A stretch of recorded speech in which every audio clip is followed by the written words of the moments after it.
Same ఇది కూడా log apply చేయాలి. కాకపోతే నాన్న పందులు గుంపులుగా వచ్చాయి కాబట్టి y is equals to y1 plus y2 అని పేరు పెట్టుకొని ఫస్ట్ డిఫర్ చేసుకోవాలి. y వచ్చిందంటే dy/dx. అర్రే ఇది y కదరా సామె y1, అర్రే ఇది y కదరా సామె y2. నీట్గా బాక్స్ వేసేసి ఫస్ట్ y1 తీసుకుంటాం. x power tan x first term. First step ఏంటి?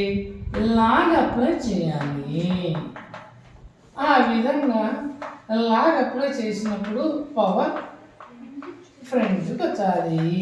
పవర్ ఫ్రంట్కి వచ్చాది. ఎప్పుడైతే పవర్ ఫ్రంట్ రావడం జరుగుతుందా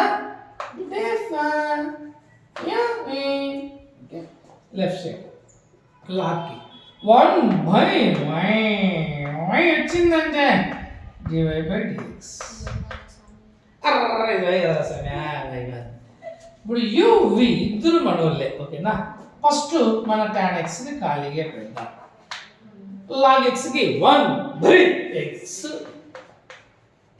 ప్లస్ log x ఖాళీగా పెడతాం. సెకండ్ tan కి secant square x అయిపోయి ఎవరి కోసం ఈ పక్కన ప్లేస్ వదలబోతున్నాము. ఎవరి కోసము అని అంటే y1 అంటే y1 కాదు x పవర్ tan x. ఇది 1తో మల్టిప్లై చేసి అట్లే రాసి tan x/x plus log x secant square x. Left side is over, right side y2. So y2 is equals to second term ఏముంది? sin x power cos x. Log apply చేయాలి. ఆ విధంగా log apply చేసినప్పుడు power ఫ్రంట్కి వచ్చాది. ఎప్పుడైతే power ఫ్రంట్కి రావడం జరుగుతుందో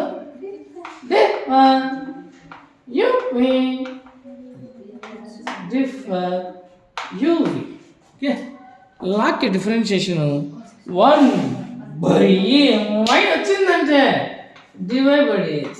అర్రే ఇది y కదరా సామె y2. రైట్, ఇది వినాలా?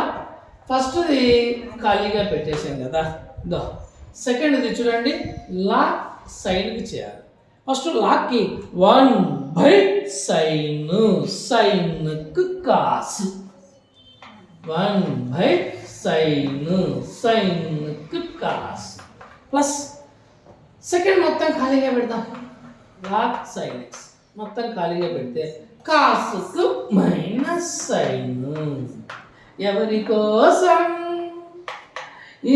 కోసము ఇక్కడ ప్లేస్ వదిలింది అంటే y2 కోసము. y2 అంటే y2 కాదు sin x power cos x.